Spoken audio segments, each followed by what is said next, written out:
સ્વામિનારાયણ સંપ્રદાયના 4 સ્વામી સહિતની ટોળકીએ આચરી ઠગાઈ. વડતાલ ધામમાંથી હાંકી કાઢવામાં આવેલા છે આ સાધુઓ. સ્વામિનારાયણ મંદિર બનાવવાના નામે કરી છેતરપિંડી. રાજકોટ, સુરેન્દ્રનગર, વિરમગામ, સુરતમાં નોંધાઈ ફરિયાદ. રાજકોટના ભક્તિનગર પોલીસમાં ફરિયાદ દાખલ. મંદિરના નામે રૂપિયાનો ખેલ. વધુ એક વખત સ્વામિનારાયણ સંપ્રદાયના સ્વામીઓ વિવાદોમાં ઘેરાયા છે. રાજકોટના જસ્મીન માઢક નામના વ્યક્તિએ પોલીસમાં સ્વામિનારાયણ સંપ્રદાયના 4 સ્વામી સહિત 8 સામે છેતરપિંડીની ફરિયાદ નોંધાવી છે. સ્વામીઓ પર મંદિર બનાવવાના નામે લોકો પાસેથી કરોડો રૂપિયા પડાવ્યાનો આક્ષેપ લગાવવામાં આવ્યો છે. સ્વામીઓ પર મંદિર બનાવવા માટે જગ્યા જોઈતી હોવાનું કહીને કારસ્તાન કર્યાના આરોપો લાગ્યા છે. રાજકોટના ઠગ સાધુ જે.કે. સ્વામી, વી.પી. સ્વામી, એમ.પી. સ્વામી અને દેવપ્રકાશ સ્વામી સામે ફરિયાદ નોંધાઈ છે કે જેમણે મંદિર બનાવવા માટે જગ્યા જોઈતી હોવાનું અને મંદિર બનાવવા માટે લોકો પાસેથી કરોડો રૂપિયાની છેતરપિંડી આચરી છે. સાથે જ જસ્મીન માઢકે રૂપિયાની લેતી દેતીના વિડીયો રેકોર્ડિંગ પણ પોલીસ સમક્ષ રજૂ કર્યા છે. સૌથી પહેલા સુરેશભાઈ ગોરી જે દલાલ છે અને લાલજી ઢોલા કરીને છે જે સુરતમાં સ્કૂલ ચલાવે છે, શિક્ષક છે અને કહેવાતા એક વડતાલ મંદિરના ખજાનચી તરીકે અમને ઓળખાણ આપેલી હતી.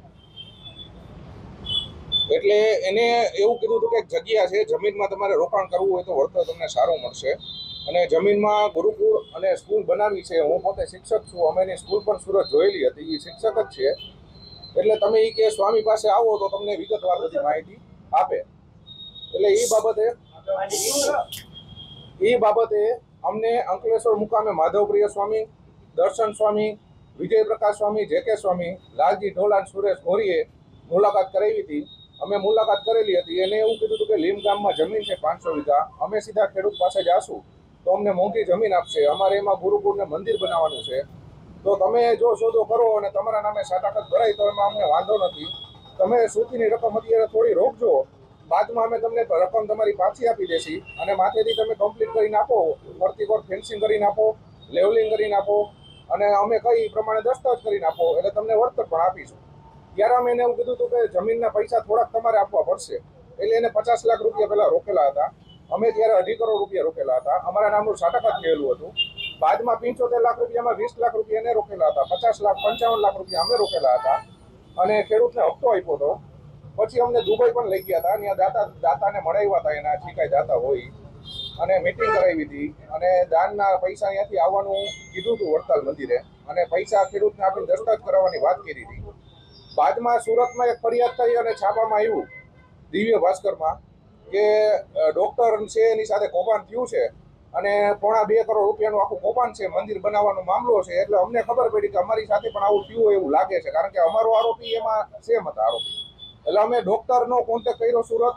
ત્યારે ડોક્ટર સાહેબ એવું કીધું કે મને નહીં 10 થી 15 જણાના ફોન આવ્યા છે, બધા સાથે કૌભાંડ થયું છે અને તમારી જમીનમાં 3 સાટાકત થયા છે. એટલે અમને ત્યારે ખબર પડી કે અમારી અગાઉ 2 મહિના અગાઉ પણ એક સાટાકત થયું છે, એની પાસેથી 1.5-2 કરોડ રૂપિયા લીધા છે, અમારી પાસેથી પેમેન્ટ લીધું છે અને અમારા 2 મહિના પછી ત્રીજા વ્યક્તિ છે સુનિલભાઈ ડાબી કરીને સુરતમાં, એને પણ સાટાકત કરી આપ્યું છે અને એની પાસેથી પણ 3.5 કરોડ રૂપિયા લીધા છે.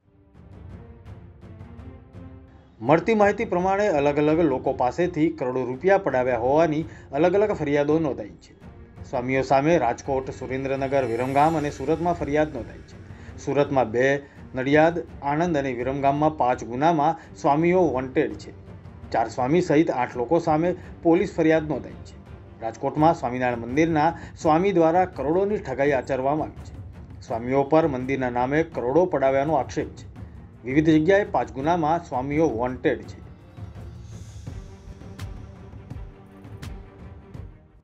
અમને એ ખબર પડી કે આ લોકોની મોડસ ઓપરેન્ડી એવી છે કે એક જમીન રીંજા ગામની જમીન છે, એમાં 10 સાટાકત થયેલા છે. 1 કરોડ રૂપિયાથી લઈને 10 કરોડ રૂપિયા સુધીની રકમ અવેજની લીધી છે.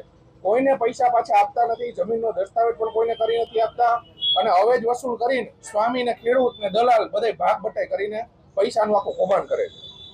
માધવપ્રિય સ્વામી છે એની અમે બધી તપાસ કરી. એની ઉપર 307નો ગુનો દાખલ થયેલો છે.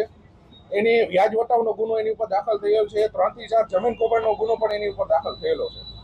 અને વિજયપ્રકાશ સ્વામી છે જે જાલણસર ગુરુકુળ ચલાવે છે, ત્યાં પણ આની પહેલા મહિલામાં પણ એના વિડીયો વાયરલ ઘણા થયેલા છે. અમને જાણમાં પણ આપ્યું છે, જોયેલા પણ છે. એને માર પણ મારવામાં આની પહેલા જમીન કૌભાંડમાં આવ્યો છે. જે કે સ્વામી છે એની ઉપર અત્યારે નહીં 10 ગુના જમીન કૌભાંડના છે, અત્યારે ચાલુ છે. એ ફરાર છે છેલ્લા 6 મહિનાથી. અને દર્શન સ્વામી છે એની ઉપર 3 થી 4 ગુના ચાલુ છે. અને આ લોકો મોડેસ ઓપરેન્ડીથી સ્વામિનારાયણ ધર્મના બેકગ્રાઉન્ડમાં એને એવું છે કે અમારો ધર્મ અમને સપોર્ટ આપશે, પણ હકીકતે વડતાલ મંદિરેથી કાઢી મૂકેલા સ્વામી છે. આને કોઈ સાચવવાવાળું નથી, આની આગળ પાછળ કોઈ નથી. અને આ લોકો પૈસા બધા ભેગા કરીને એના ભાઈ જે બાંધકામનું સુરતમાં કામ કરે છે, બધા પૈસા ત્યાં ટ્રાન્સફર કરે છે.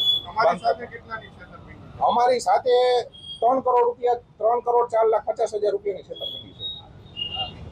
અને અમારી પહેલા જેનું સાટક થયું છે એની સાથે 1.5 કરોડનું છે. અમારા પછી જે સાટક થયું છે એની પાસે 3.5 કરોડનું કૌભાંડ છે. અને રીંજા ગામમાં જે કૌભાંડ થયું છે એ સ્વામીઓ જ કરેલું છે. એમાં 1 કરોડ રૂપિયાથી લઈને 10 કરોડ રૂપિયાની અવેજ લીધેલી છે. ધમકી તો એવી જ આવે કે ટૂંકમાં તમે ફરિયાદ કરોમાં, નકર અમારે રાજકારણી સપોર્ટ બહુ સારા છે ને અમારે નવતમ સ્વામીને કઈ એમ અમે કરે. નવતમ સ્વામીનું નામ બતાવે છે. હકીકતે નવતમ સ્વામી એને મળેલા હોય ન હોય અમને કઈ ખ્યાલ નથી. અમને જ્યારે જમીન કૌભાંડ કર્યું. ઉલ્લેખનીય છે કે છેલ્લા કેટલાક સમયમાં આવા ઘણા કિસ્સાઓ સામે આવે છે. 1 મહિના અગાઉ સુરતમાં જૂનાગઢ સ્વામિનારાયણ મંદિરના મહંત જે.કે. સ્વામી સામે છેતરપિંડીનો ગુનો દાખલ કરવામાં આવ્યો હતો. ભાજપના કોર્પોરેટર હિમાંશુ રાહુલજી જે.કે. સ્વામીની છેતરપિંડીનો ભોગ બન્યા હતા. સુરતના વોર્ડ નંબર 22ના ભાજપના કોર્પોરેટર હિમાંશુ રાહુલજી સાથે જે.કે. સ્વામીએ 1 કરોડ રૂપિયાની છેતરપિંડી કરી હતી. ત્યારે કોર્પોરેટરે છેતરપિંડી થતાં ઠગ સાધુ જે.કે. સ્વામી સામે સુરતમાં ફરિયાદ નોંધાવી હતી. સમગ્ર મામલો એવું છે કે 510 વીઘા જગ્યા માટે આ લોકો સ્વામી અમને એ રીતે કીધું હતું. અને એ રીતે સ્વામી આવી રીતે અમારા જેવા અન્ય 7 લોકો સાથે ની એફઆઈઆર થઈ ગયેલી છે. અને હજી બીજા અન્ય 5 લોકોની એફઆઈઆર ભૂગર્ભમાં હોવાથી અરજી સ્વરૂપે એની ફરિયાદ થવાની બાકી છે. આ એક ટાઈપનું બોર્ડર ઓપરેશનથી સમગ્ર ગુજરાતમાં કૌભાંડ ચલાવે છે. અત્યાર લગી સ્વામિનારાયણ સંપ્રદાય લેડીઝમાં બદનામ હતા, જળમાં બદનામ હતા, હવે પૈસા કીએ પણ બદનામ થવા હાલી નીકળ્યા છે. આ સંપ્રદાયના આપના મીડિયાના માધ્યમથી આ સંપ્રદાયવાળા એમ કહેતા હોય કે હવે સમાજને સુધારી, પેલા તમારા ટકલાવને તો સુધારો તમે, પછી સમાજને સુધારજો. આ મીડિયાના માધ્યમથી હું કહેવા માંગુ છું કે તમે તમારા ટકલાવને સુધારો, પછી તમે સમાજને સુધારવાની વાત કરો. જે ટકલાવ એ મારા મીડિયમથી આ જમીન પ્રકરણ અંગે સર્વ માહિતી મારા ભાગીદાર જયભાઈ મોલિયા તે પ્રકરણ સમજ આપે.